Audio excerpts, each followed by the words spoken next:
204페이지 가운데 좀 볼게요. 우리 마음의 거룩한 제어를 해야 된다. 우리 속에 거하는 육신적인 정서는 우리가 시작한 영적인 의무들이 본궤도를 이탈하게 만드는 성향을 가지고 있다. 제가 항상 강조하죠. 우리가 하는 육신적인 정서, 여기서 정서라는 말은 자꾸 뭐를 보아야 되는데, 정서란 말이 무슨 말로 비슷하다? 성향. 성향의 핵심이 뭡니까? 성향의 핵심은 뭐라고 보겠죠? 성향의 핵심은 이분 혹시 몰라서 근데 조나단에도 성향의 핵심을 뭐로 보죠? 감정으로 봐요. 감정. 그러니까 이 감정 뭐예요? 기뻐하고 슬퍼하고 좋아하고 나빠하는 것을 흐르는 어떤 이 감정 이상의 물론 것이에요. 그럼에도 불구하고 뭐 우리가 달리 표현하기 어렵고 감정 뭔가 기쁘고 즐겁고 뭐 하여간 좀 그런 것들 뭐 영혼이라고 말할 수도 있고 마음이라고 말할 수도 있고 표현은 각자 할 수 있지만 뭔가 실제로 우리를 이끌고 가는 어떤 머리 지성 이상의 어떤 그런 감정 이상의 어떤 그런 힘, 에너지 뭐 그런 특징 뭐 그런 거 감성 뭐 그런 거. 자, 우리가 시작한 영적인 의무들이 본궤를 이탈하러 보아요. 우리 육신의 감성이 그렇다는 거죠. 육신은 영적인 것을 즐거워한다, 즐거워하지 않는다, 즐거워하지 않는다는 거죠. 싫어한다는 거죠. 미워한다는 거죠. 우리 안에 굉장한 두 가지 굉장히 싸움이 있다는 겁니다. 육신은. 자, 눈에 보이는 유혹이 없다면은 거기서 벗어나려는 마음을 가지게 하는 것, 이것이 바로 육신이다. 특히 공적인 기도에서부터 사적인 기도에서 또 기도할 때보다도 묵상할 때 뭐하는 우리 마음이 어디로 흘러간다는 거예요? 우리 마음이 감정이 일어나는 것, 기쁜 것. 지금 내가 기도하고 있는 주제보다도 더 좋은 일이 있다면은, 더 슬픈 일이 있다면 그 마음이 자연스레 흘러가는 것. 이거 바로 육신이 지금 우리를 꾀하는 거라는 거죠. 그러니까 분산, 저도 집중이 굉장히 집중 자체는 저는 잘 어렸을 때부터 못하는 사람이거든요. 근데 기도할 때도 집중 잘 못해요. 저는 참 죄송하지만은 집중 못할 때 많이 있는데 그때 뭐를 내가 발견해 이걸 굉장히 나한테 도움됐어요. 그 나는 어떻게 생각해 옛날에 지금은 많이 개선됐어요. 굉장히 많이 개선돼서 거의 이제 집중하고 많이 하지만은 옛날에 집중을 못할 때 어떤 생각을 했냐면 나는 분산 뭐랄까 좀 집중력이 약하기 때문에 이렇게 기도하다가 자꾸 다른 데로 생각이 흘러간다라고 생각했거든요. 근데 이제 이런 걸 깨달으면서 그게 아니고 내 마음이 지금 내가 기도하고 있는 하나님과의 관계보다도 뭔가 더 중요한 것이 있기 때문에 그쪽으로 그러니까 감성이 성향이 그쪽으로 흘러간단 말이죠. 지금 내가 하나님을 위해서 내가 저희랍니다 뭐 교회를 위해서 다른 사람을 위해서 기도하는 것보다도 무슨 얘기냐면 내가 누구를 위해서 중복 기도한다. 그랬을 때 그것이 기쁘고 즐거우면은 계속 합니다. 그 일을. 그렇죠. 이런 드라마 옛날에 드라마 봤죠? 드라마 볼 때 1시간이고 2시간이 왜 봅니까? 집중하지 할 수 있는 이유는 내 감정이 그로 흘러가잖아요. 그거 보니까 재밌고 기쁘거든. 그러다가 뭐가 더 기쁜 일이 있으면은 그쪽으로 흘러가죠. 인간의 마음 똑같은 거죠. 그래서 하나님께 기도할 때도 내가 지금 기도 드리고 있는 것보다도 더 중요한 것이 있다면은 더 내 감정이 흘러가는 것이 있다면은 기도가 분산되면서 그쪽으로 분산된다는 얘기예요. 그래서 나는 뭘 생각? 이거는 단순한 집중력의 문제가 아니고 내가 지금 무엇을 중요하게 여기는구나. 이 생각이다. 기도하는 순간 내가 하나님 가장 중요하게 여기고 있는가? 그분이 만왕왕 앞에 내가 지금 대하고 있는 이 대화를 굉장히 나는 중요한 걸 여기고 있는가? 이게 정말 중요한가? 필요한가? 라고 생각을 고쳐 먹으면서부터 내 기도는 굉장히 집중력이 많이 생겼다고 생각합니다. 그래서 나는 이 생각이라는 거, 이 진리라는 게 얼마나 우리에게 중요한 것인지 잘 모르겠다. 얼마나 많은 사람이 이걸 잘 이해를 못한다. 난 집중력 약해서 오늘 무슨 일은 자꾸 생각. 아니 이거는 영적 싸움. 자 무슨 싸움이 더 깊이 들어가면은 우리의 모든 것을 하나님께로 굴복시키는 영과 지금 뭡니까? 우리 모든 것을 하나님과 반대되는 것을 굴복시키는 육신과의 싸움이에요. 기도의 집중 문제는 굉장히 첨예한 영적 집중, 영적 전쟁입니다. 어쩌면 이렇게 속죠. 기도하는데 이 생각이 하나님께서 이거 기도하라고 마음 이제 주시는 거 이게 큰 착각입니다. 그건 속임수 그렇지 않습니다. 지금 뭔가 하나님과 지금 이게 다뤄지고 싫으면 이 주제보다는 지금 내 마음이 그쪽 흘러가고 있는데 이것이 뭐냐? 육신의 결정적 방해라는 거죠. 그래서 뭐니까 육신은 뭐를 싫어하냐? 우리 영혼이 하나님과 결합해서 열매 맺는 일을 엄청나게 싫어하고 반대한다. 왜? 한번 논리적으로 생각해 보세요. 내가 하나님과 하나님 뜻에 순종한다는 것은 무엇을 의미하죠? 육신으로 따지면 뭘 의미하죠? 김혁점에 뭘 의미해요? 아니 내가 하나님하고 연합해 하나님 사랑하고 하나님 뜻대로 순종하고 지금 굴복하잖아요. 이것이 육신에게는 무엇을 의미하죠? 육신한테는 여러분 둘이 있다고 생각해봐. 그지? 굴복지 않는 것은 뭐예요? 무슨 말? 맞는 말입니다. 굴복한다는 말은 무슨 말이에요? 내가 하나님을 쫓아간다. 두 여자가 있어. 어렵게 생각하지 마시고 두 여자가 있는데 내가 누구를 사랑할까? 이 여자도 마음에 들어, 쟤도 마음에 들어. 그런데 내가 한 여자에게로 내가 마음이 기운다는 것은 무엇을 말하죠? 이 다른 여자로부터 내 마음이 떠난다는 얘기죠. 그럼 이 여자 좋아할까 안 좋아할까? 그럼 어떻게든지 나의 마음을 자기에게로 다시 되찾아오기 위해서 발버둥 치겠죠. 그렇죠. 그러니까 영적으로 살면은 뭐가 죽어요? 육신이 죽죠. 그러면 육신은 죽으려고 하겠어요? 살라고 발버둥 치겠어요? 여러분 이걸 생생하게 기억하셔야 됩니다. 이 성경의 이 가르침을 아주 생생하게 이해하셔야 돼요. 그럼 누가 여러분 죽이려고 목을 조르면은 여러분 어떻게 합니까? 그냥 죽이세요 그러세요? 발버둥 치죠. 악을 다하죠. 그럼 여러분이 영적으로 되려고 할 때 무엇에 발악을 하겠어요? 그렇죠. 이걸 여러분이 생생하게 이걸 볼 줄 알아야 됩니다. 이런 전쟁은 다른 데 있는 거 아니에요. 이걸 이해할 때부터 영적 전쟁 승리하게 돼요. 그래서 무엇을 미워하라는 거예요? 이렇게 하나님께로 나가려는 이 나를 어떻게든 모든 수단과 방법을 가리지 않고 그냥 육신적으로 끌어올려고 하는 이 육신을 미워하지 않으면 그 육신을 십자가에 못 박지 않으면 너는 내 제자가 되지 못하라는 거죠. 나는 이게 굉장히 나가 영적 전쟁에 승리하는 굉장히 저한테는 해방되는 굉장히 저한테는 계시예요. 다른 분들은 이미 알고 있을지 모르겠지만 저는 엄청난 계시입니다. 그때부터 나는 내가 기도에 집중하지 못하고 다른 생각을 한다. 뭐를 보는 거예요? 육신이 지금 심하게 발악하고 있구나. 내가 지금 하나님과 연합하고 하나님과 이 기도하는 것을 지금 육신이 무지무지 싫어하고 방해하고 있구나. 그럼 정신 바짝 나죠. 그럼 육신에 져서 굴복해서 내가 사단에게 또 포로 생활할 거예요? 단순히 기도하고 안 하고 안 해요. 여러분 이 기도 한 시간 여러분 생명을 결정한다는 그런 마음을 가지고 우리가 해야 된다고요. 그러지 못할 때도 많이 있잖아요. 자, 그러면 좀 뭐라 하겠냐? 여러분 안에 육신은 어떻게든지 여러분이 영적 열매를 맺지 못하도록 발악한다는 거, 발악한다. 그걸 이기지 못하면은 우리 영적으로 주님과 연합하고 생각하는 건 어렵다는 얘기죠. 그래서 사적인 기도, 공적인 기도에서 뭐 합니까? 왜 있었습니까? 왜 이 통성에서 연합해가 이 통성 기도 왜 필요합니까? 왜 우리에게 힘을 준 줄 아십니까? 사적으로 이렇게 분산되는 걸 막아주잖아요. 막 소리질러 하는데 다시 생각이 빠질 팀이 어디 갔어요? 그리고 내가 막 입을 열어서 계속 하는 것은 여러분 생각에 3초 못 보하잖아요. 계속 하는 거 아니에요? 그럼 그 시간만큼 뭐냐? 다른 데로 생각이 흘러가지 못하도록 통제되어지는 거죠. 그래서 이 통성기도가 굉장히 기독교 교회 안에서 중요하고 값진 것입니다. 항상 통성기도 하면 되냐? 난 그렇지 않아요. 사적인 기도, 개인적 묵상 기도 반드시 필요합니다. 조화와 균형이라는데 많은 분들이 통성 기도를 무시하고 멸시하는데 통성 기도, 성경에서 말하는 기도의 거의 대부분 통성 기도입니다. 놀랍게도 그래요. 그러나 또 우리에게 묵상하는 기도고 사적인 기도가 있다. 어떤 때 이 마음이 여러분 뺏으려 노력하는 육신이 바로 이 사적인 기도, 특별히 묵상하려고 할 때 첨예하게 이것이 반대한다. 그래서 묵상은 저도 그렇고 여러분들도 굉장히 어려운 부분이다. 왜 어렵느냐? 바로 육신이 이 묵상을 극도로 방해하기 때문이다. 공적으로 기도할 때는 우리가 묵상할 수 있어요, 없어요? 없죠. 묵상으로 기도한 그 내용을 가지고 우리가 간과하는 거지. 그래서 우리가 공기도도 필요하고 합심으로 기도하는 기도도 필요하고 동시에 모두 필요하다는 거예요.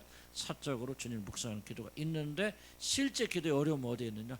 홀로 있을 때 주님을 묵상할 때 굉장히 어려워진다는 얘기죠. 그래서 이게 바로 뭐냐, 우리가 거룩한 마음의 제어가 필요한 이유다. 생각의 방향을 바꾸거나 마음을 어지럽게 하는 것을 단호하게 거부하고 그리스도의 사랑을 생각하지 않으면 안 되게 만드는 모든 동기들을 동원해 그 거룩한 의무를 일관성 있게 바라보도록 마음을 붙잡아야 된다. 그러려면 뭐야? 우리가 성령 능력 안에서 기도해야 된다. 막 어려울 거 없어요. 그냥 마음을 뭐랄까 집중해서 마친다 그 말이에요. 지금 여기서 막 이런 거 하지만은 그냥 하나님 생각에 집중해서 분산되지 않고 10분이니까 30분 그 묵상을 마치는 일이 쉽지 않다. 사단의 방해가 있고 특별히 육신의 공격이 있다 그런 겁니다.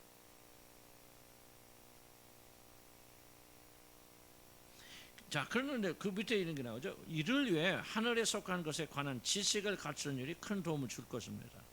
하늘에 관한 지식은 우리로 하여금 거룩한 생각들과 묵상의 올바른 대상에 우리의 정서가 계속 집중할 수 있도록 주장할 것입니다.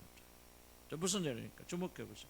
여러분, 하나님을 묵상한다고 그랬을 때 아무런 개념 없이 하나님을 묵상하려면 어려울까 쉬울까? 어렵겠죠. 가지가 생각들 다 다르겠죠. 뭐 생각이 임하겠죠. 그러나 하나님에 대해서 여러분 묵상한다고 그랬을 때 좀 더 구체적으로 하나님이 천지만물을 창조하셨구나. 또 이런 능력 우리를 이렇게 만드셨구나. 좀 구체적으로 생각한다면 분산될 가능성이 좀 더 줄어들겠죠. 이해가시는 무슨 말이지? 막연하게 뭔가를 생각한다면 온갖 잡고 생각들이 다 있지만 구체적으로 뭔가 좁혀 나간다면은 뭐 한다는 거죠? 우리 생각이 분산될 가능성이 굉장히 적어진다는 얘기죠. 무슨 얘기하고 있습니까? 하나님 묵상한다고 말했을 때 뭐를 얘기하는 거예요? 성경을 묵상한다든지 우리가 배운 교리를 묵상한다든지 어떤 그 내용이 있다면은 여러분의 마음이 분산되는 것을 훨씬 더 막아줄 수 있잖아요. 자, 벌써 이걸 봐서 나부터 주님, 지금부터 주님을 생각할 거야. 주님을 묵상해야지. 앉아있다고 합시다. 그러면은 굉장히 많은 시간 여러분이 혼돈에 빠지게 되어지고 집중하기 굉장히 어렵습니다. 근데 여러분이 이제 내가 주님의 십자가 특별히 성육신에 대해서 내가 묵상합니다. 정말 그분께서 그럼 성육신에 묵상한다 뭐야? 성육신에 대한 내용을 먼저 여러분 생각해줘. 자, 묵상은 뭐를 묵상하는 거죠? 진리를 묵상하는 거예요. 하나님을 묵상한다 그랬을 때 그냥 하나님하고 가만히 있는 게 묵상이 아니죠. 하나님에 대한 진리를 생각하는 게 묵상이에요. 이해 갑니까?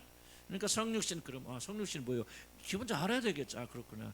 크고 위대하신 그 하나님께서 나를 건지시기 위해서 나 같은 죄를 구하시기 위해서 그냥 안 되든가. 그러니까 하나님께서 죽으셔야 되잖아요. 그러니까 죽으시는 그분께서 죽기 위해서 나 같은 몸을 입으셨군요. 그 십자가 하고 그 교리를 구체적으로 생각하고 묵상하면은 이런 생각이 밖으로 빠져나갈 가능성이 훨씬 줄어들겠죠. 아무래도 구체적이니까. 자, 어렵게 생각할 거 없어요. 여러분 누군가 대화하는데 그 사람이 횡설수설하면 대화에 집중하기 쉬워요, 어려워요? 어렵죠. 근데 그 사람이 정확하게 뭔가를 구분해 나가서 말하면 훨씬 이해하기 쉽고 집중하기 쉬워져. 똑같은 이치라 이해가시죠? 그래서 우리가 하나님의 묵상을 할 때 이와 같이 진리를 나는 이게 참 이 오웬의 책이 놀라운 건 나는 오웬을 다시 한번 평가하는 거죠. 나는 오웬은 이게 뭐 무슨 말 하는지 다 도무지 몰랐거든요. 근데 오웬의 책을 계속 읽어보면 굉장히 이 사람을 청교도의 황제라고 하는 이유가 있구나. 청교도의 가장 뛰어난 사람 세 사람 뻔은 존 오웬하고 누굽니까? 또 잊어버렸다. 존 오웬하고 그다음 조나단 에드워드하고 또 하나 칼빈 좀나 이렇게 세 명 꼽거든요. 마틴 로디 목사님은 그 중에서 최고봉을 조나단 에드워드로 뽑지만 어쩌면 나는 볼 때 존 오웬도 대단한 분이다 그렇게 생각이 되고 사상을 많이 공유한다고 생각이 되죠. 굉장히 실제적인 존 오웬은 제가 이런 부분에서 그래서 우리가 뭐야? 그래서 우리가 교회에서 뭐를 배우는 거예요? 교리를 배웠죠. 그래서 내가 지금 교리 거의 다 끝내가니까 옛날에 했던 거 다시 한번 계속하면서 성육신 그럼 뭐가 성육신이에요? 이게 딱 머리가 잡혀야 되잖아요. 왜 우리가 성육신에 감사해야 되는가? 그렇구나. 하나님께서 왜 몸을 주셨어요? 죽으셔야 돼. 속죄의 교리가 또 생각나잖아요. 그렇죠? 반드시 뭐야? 죽음으로 그 죄의 대가를 치러야 되잖아요. 그러니까 죽을 수 없는 하나님이 왜요? 어떻게 치르니까 죽을 수 있는 없는 하나님, 죽을 수 있는 하나님이 죽을 수 있는 사람이 되셔야 되죠. 그런 거 생각하면서 그렇게 생각하니까 정말 나 같은 죄는 하나 구원하기 위해서 이 속죄를 이루기 위해서 아니 하나님께서 그랬단 말이에요. 이게 묵상이라고 이게 생각하면서 그래서 구체적으로, 그래서 나는 제일 좋은 묵상은 성경을 읽다가 그때 그 성경 읽으면서 묵상하는 거예요. 그럼 조금 구체적이 되잖아. 그리고 이런 교리 같은 이게 있으면 프린트도 없고 다시 읽어가란 말이지. 읽어가면서 이런 그거를 생각하면서 묵상하라는 거지. 하루에 1시간 2시간씩만 한다면 나는 여러분들이 굉장히 풍성. 나는 마틴 루터 교리를 수십 번 했을 겁니다. 그걸 번역하고 읽고 쓰고 가르치고 또 요즘도 또 읽고 또 하고 이게 내 안에서 얼마나. 그러고 나니까 뭐가 되냐면 구약성이 열리는 거예요. 구약성이 보이는 거예요. 이 교리 틀에서. 그래서 나는 교리가 이렇게 중요하다고 생각이 들었어요. 아브라함이 보이기 시작했고 이삭 야곱이가 보이는 거, 이 교리로, 이 교리가 이해가 되지니까. 칭의가 왜 중요한지, 왜 우리가 성령 받는 이해가 되죠. 그래서 묵상한다는 것은 무엇을 묵상한다? 퀘이커 교도라고 하죠. 퀘이커 교도라 들어보셔서 몰라요. 퀘이커 교도는 퀘이커 교도는 뭐냐? 묵상의 대상이 없습니다. 그 사람들. 왜 이단이냐면요, 그 사람은 묵상이 1번이에요. 퀘이커 교도는. 관상기도가 위험한 이유가 바로 이겁니다. 이런 관상기도 들어보셨죠? 한참 우리 한국 기도에서 막 유행했었잖아요. 뭐 또 유명한 큰게 목사님들 그 관상기도 막 퍼치고 다니고 뭐고 막 이 관상기도 묵상기도 이게 왜 위험하냐면 내용이 없으면 케이크 기도는 뭐야? 절대로 묵상의 대상을 하나님을 생각하지 마. 그냥 가만히 있으면은 하나님의 존재에 접하게 되고 하나님 묵상하게 된다는 거죠. 이게 바로 마귀가 역사하는 거죠. 관상기도 똑같은 거거든요. 하나님 그거 그냥 무아지경에 빠지면 우리 영이 하나님께 이끌림을 받아서, 여러분 우리 영이 하나님께 이끌리는지 귀신에게 이끌리는지 어떻게 합니까? 그래서 여러분 꼭 기억하세요. 뭐를 묵상한다? 그렇죠. 크게 한번 뭐를 묵상한다? 진리를 묵상한다. 진리가 뭐예요? 나는 교리라고 생각해요. 교리가 진리입니다. 진리를 체계적으로 정리한 게 교리예요. 그래서 유명한 목사님들은 항상 이 교리를 가장 중요하게 여겼고, 유명한 신학자들은 항상 교리를 신학생들 가르치는데 전심을 다했습니다. 교리, 구원의 교리, 구속의 교리. 그럼 믿음이 강해집니다. 그래서 묵상한다는 것은 그렇게 하는 것이다. 멍하지 말고 성경을 묵상하고 교리를 묵상하면서 프린트를 잘 이용하시고 이제 집에 가셔서 옛날에 안 들었던 좋은 제가 다시 다 처음부터 말하기 다시 더 정리합니다. 정리하고 거의 다 끝나가요. 거의 비슷한 내용이지만 내가 또 살붙이고 보니까 이건 빼야 될 거 빼고 이렇게 하면서 놓고 또 묵상하셔서 기도하시고, 그러면 여러분의 믿음이 굉장히 잘할 것이다 생각이 들어지고 이제 우리가 이렇게 가능해지는 것 같아요. 우리 교회가 전에는 뭐 치유받느라 봤는데 그 과정 나도 그거 안 겪고 그냥 처음부터 이런 거 했으면 좋아할까. 근데 처음부터 이거 했으면 아무도 못 알아듣고 아무도 여기까지 올 사람 없습니다. 그래서 하나님께서 치유라는 걸 통해서 뭔가 통해서 깨시고 부수시고 성령 체험하고 거듭나게 하시고 이제 겨우 여러분들이 이제 이런 것 좀 해볼 단계가 되는 거예요. 그래서 얼마나 감사한지 몰라요. 감사한지 모르고 여러분 믿음이 급진적으로 지금까지만 잘했지만 더 잘하게 됩니다. 이제 자, 두 가지 얘기. 첫째, 우리가 뭐 하지 말라? 첫째, 경계하라지. 뭘 경계하라는 거죠? 잘못된 생각이 침범하지 못하도록 경계하라. 두 번째 뭐예요? 잘못된 모임이나 잘못된 거 하지 말라. 그런 거 막으려면 뭐야? 우리가 진리를 묵상하고 진리가. 세 번째, 우리가 어떻게 하면 영적으로 승리하고 하나님 묵상하는데 실패하지 않았습니까? 세 번째는 지치지 말아야 된다. 205페이지 봅시다. 네 번째 줄. 여러분은 사단과의 투쟁에 있어서 지치지 말아야 됩니다. 사단은 여러 가지 관계 불화설을 통해 이러한 의무들로부터 우리를 격리시키고자 끊임없이 애를 쓸 것입니다. 영적인 지혜와 총명을 조금이라도 갖추고 있는 사람은 사단이 그 어떤 일보다 영적인 일 가운데서 더욱 뭐를 부리며? 중요합니다. 관계 동그라미 치시 바랍니다. 관계 속임수를 부리려 한다는 사실을 알 것입니다. 우리가 주님 앞에 서 있는 그 순간에도 사단은 바로 옆에 서서 우리를 넘어뜨리려고 할 것입니다. 이거 중요합니다. 자, 사단이 누구 옆에 서 있더라? 누구 틈에 서 있더라? 하나님의 광명의 천사들 가운데. 하나님의 자자들, 하나님 천사들 가운데 서 있죠. 사단. 그러니까 천사들도 몰라. 뭐를 말합니까? 사단이 역사하는 것은 가장 우리가 활발한 믿음 가운데 사단이 역사합니다. 그럼 활발히 뜨겁게 주님 향해 나갈 때 사단이 역사하거든요. 그러면 그때 우리가 하나님을 뜨겁게 사랑하고 잘 믿어보려 발버둥 칠 때 사단이 역사한다면, 사단이 나는 사단이야 그러면 우리가 받아줄까 안 받아줄까? 절대 안 받아주죠. 그러니까 뭐를 사용한다? 여기 있죠. 간계를 사용합니다. 속임수. 뭐를 자기를 광명의 천사처럼 위장하고 우리가 들어옵니다. 그래서 우리가 진리를 가지고 깨우쳐 나가면서 이걸 경계해야 된다.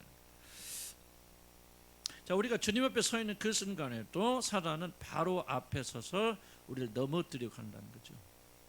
이 거룩한 삶을 살고자 진실한 자세를 취했던 사람의 결심이 얼마나 자주 그 강력한 힘으로 인해 허망한 상상으로 끝나버리고 마는지. 얼마나 많아서 무너집니까? 위대한 사람들은 정병 목사님 그런 분들 정말 아까운 분들 무릎 낙탐으로 막 기도의 사람 진짜 말이 그렇지만 나는 500명 50명도 못 모이는데 5만 명 교인들을 막 근데 왜 그 사람 무너집니까? 구원 안 받아서 무너졌을까? 난 그렇게 생각하지 않아요. 뭔가 이때 사단이 틈타고 간계를 간파하지 못하고 넘어가고 물러가고 그러면서부터 무너져 나가는 거예요. 그러니까 여러분이 나는 기도해, 나는 열심히 지금 주님과 관계가 뜨거워, 이때 여러분이 꼭 잊지 마는 건 지금 사단이 가장 활발하게 나를 노리고 있다는 사실 잊지 마는 거예요.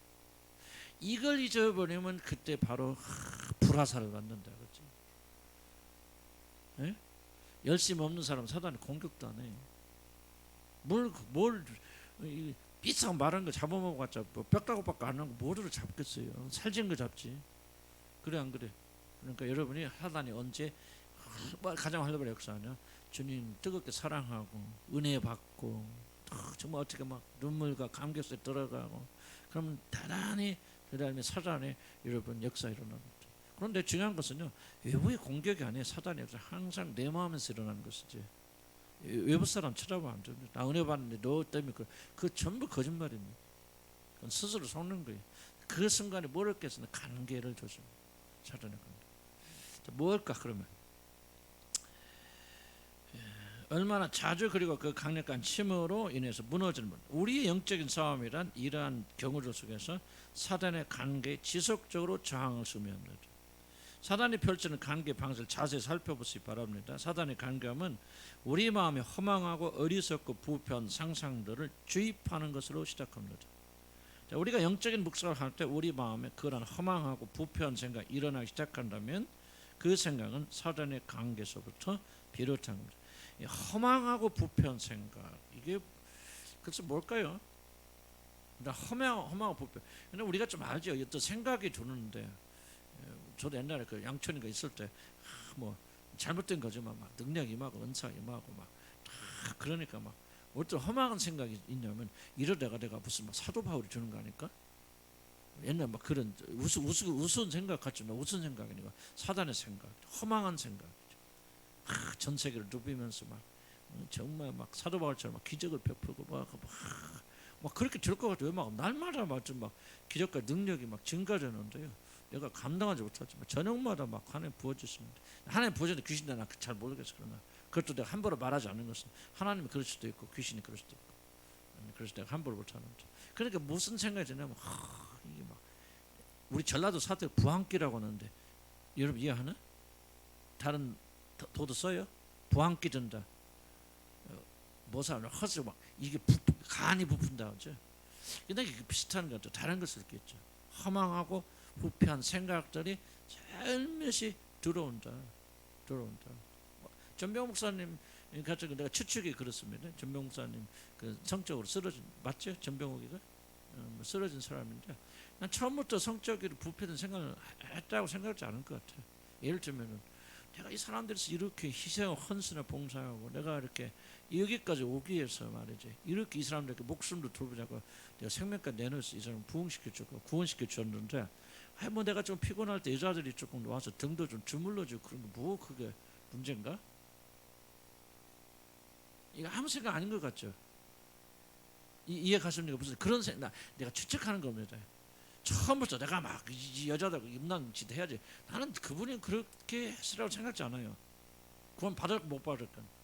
그러나 아마 그런 생각이 들을 수도 있겠죠.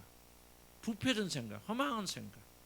또 한편으로 그래, 이렇게 5만 명 해서 말이 다 그렇게 했는데 공허하잖아요. 도대체 그럼 내가 이룬 게 뭐야? 나는 뭐야?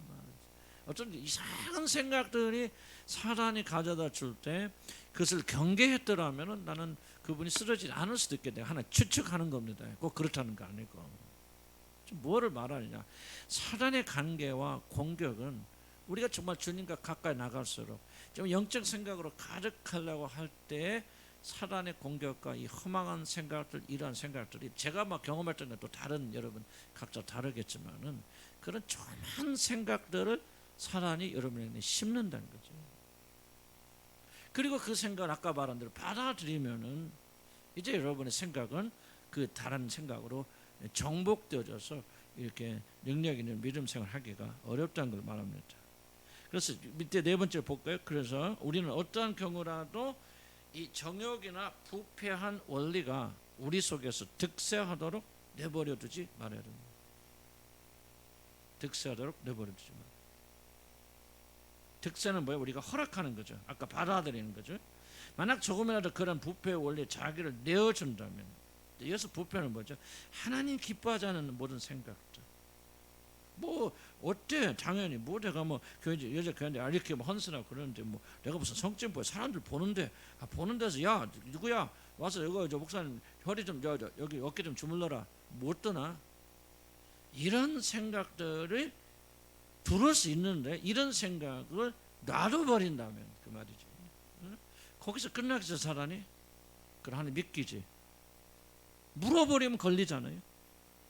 그러니까 나는 이제 여러분들이 꼭 그런 생각 아니더라도 여러분이 뭐 하여간 조그만 생각들, 뭐 그냥 일주일 동안만 실컷 뭐가 죽자자라 고생했으니까 막 내가 나도 목사 같은 경우는 월요일 날은 그냥 막 기도도 하고 다 내려놓고 그다음 쉬어야 되겠다.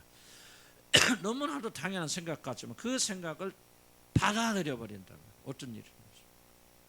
월요일 쉬어야죠. 뭐 목사도 쉬고 목사도 인간인데 그러나 기도까지 쉬면 안 되잖아요. 어떤 형태로 기도 생활을 해야 되는데 그런 생각들을 받아들인다면 그 다음은 우리 영적인 생각하기 어려워지는 그런 조그만 부분들. 예를 들면 조금이라도 그러한 불패 원리를 자기에 내려놓으면 여러분의 영적인 의무와 열심과 함담은 오래 지속되지 못한다. 그 다음 206페이지 넘어가면요. 네 번째, 영적으로 생각하는 사람이 되기 위해서는 여기만 하고 시작합시다.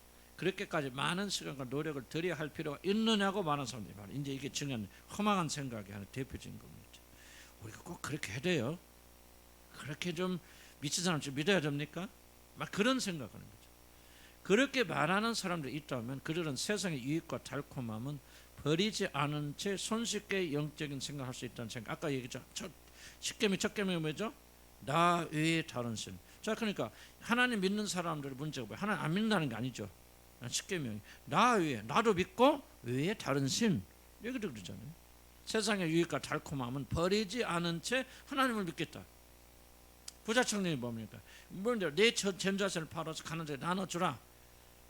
이것은 안 한 채 나는 물질도 그리고 하나님도 같이 섬기고 그리고 구원받겠다 이거죠.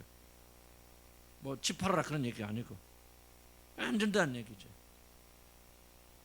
그러니까 세상의 것을 누리면서 즐기면서 물론 세상의 것을 우리가 다 부인하자는 그런 얘기가 이분들 절대 그런 얘기 아닙니다. 우리가 막 수도원에 들어가서 막 다 잊어버리고 그냥 집도 팔고 뭐 이런 광신자 이분들 그런 얘기 광신자가 되자는 얘기 아니에요. 우리 이 세상에 살면서 모든 거 하지만은 그러나 중요한 것은 말이죠. 정말 하나님을 전적 1번으로 얻고 하나님의 모든 노력을 기울이고 초점 맞추는 그런 삶이 아니라 다른 하나님도 같이 섬기는 이거는 아니라는 거죠. 그거는 지금 1계명부터 어기고 있는 사람들 아니에요.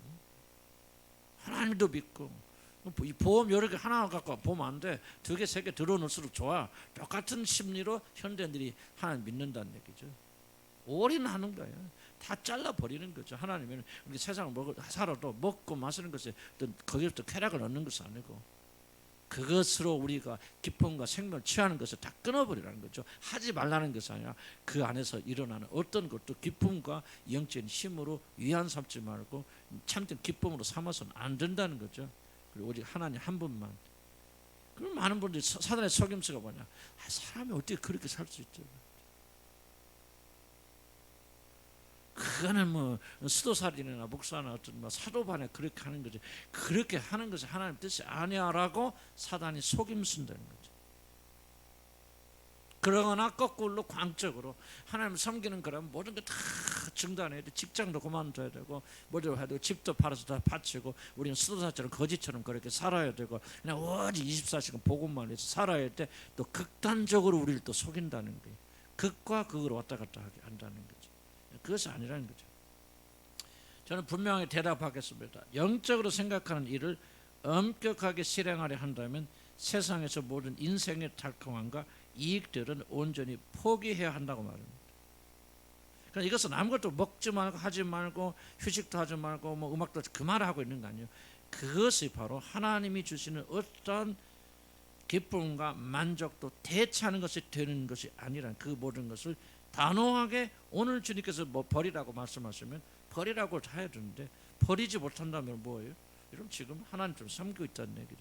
단순합니다. 그래서 내 말 잘 이해가시죠?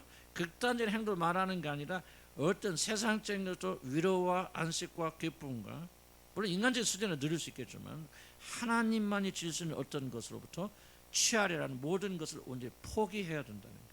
부모 관계도 부부 관계도 어떤 것도 이런 친구 관계도 우정 관계도 뭐 돈도 이렇게 해야 된다는 거죠. 저희 분명한 대답을 참아내기가 매우 힘든 사람도 있을 줄 압니다. 그러나 저는 그렇게 말하지 않을 수 없습니다.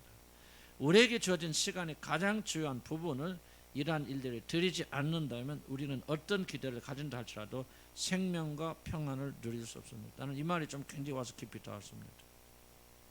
우리가 이렇게 헌신적이 되지 않는다면 결코 하나님 약속하신 생명과 평안을 누릴 수 없습니다.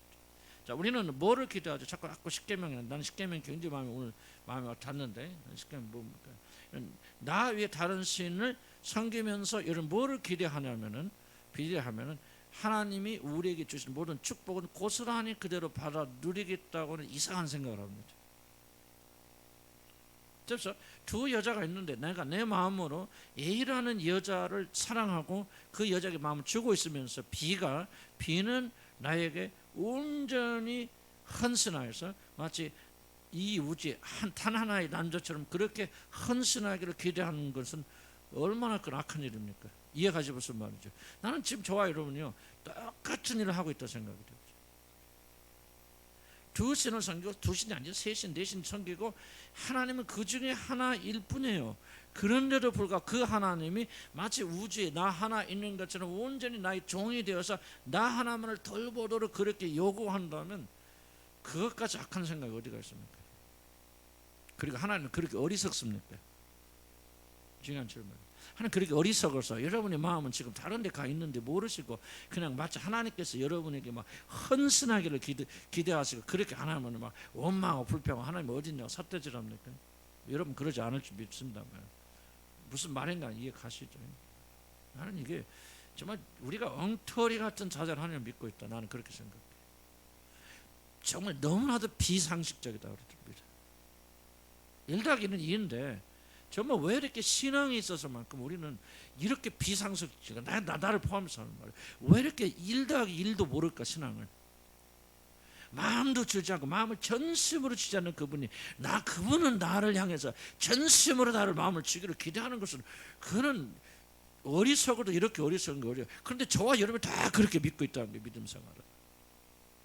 이게 저와 여러분이 철저히 회개해야 되는 그런 부분이 아닌가 싶어요.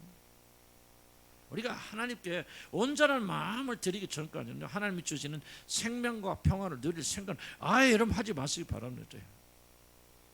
성경 뭐라고 합니까? 시편에 어제 나왔죠. 네가 너희들이 나 향해서 부르짖지 아니할지라도 나는 너희 기도에 듣지 아니할 것이고 나는 너희 귀를 막아버릴 것이다. 그렇죠. 우리가 생각을 전해야 됩니다. 그래서 이분의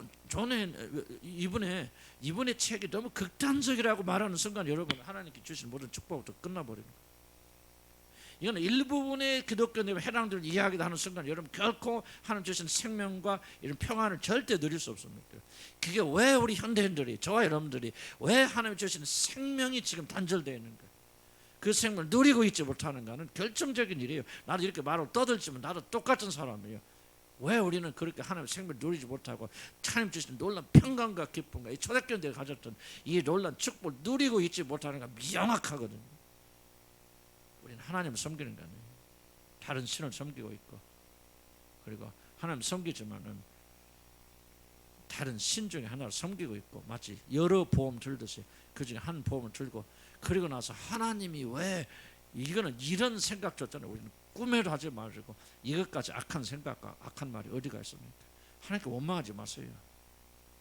원망할 수 있는 자격이 있는 분들은요, 이와 같이 하나님께 헌신하시고 100%로 마음 주시고, 사도 바울 같이 그렇게 사신 사람들은 하나님 원망 불평할 수 있어요. 그러나 그러기 전까지는 원망 불평하지 마세요. 자, 우리가 할 수 있는 건 뭡니까? 여러분, 생명과 평안을 누리기 원합니까? 길이 없어요.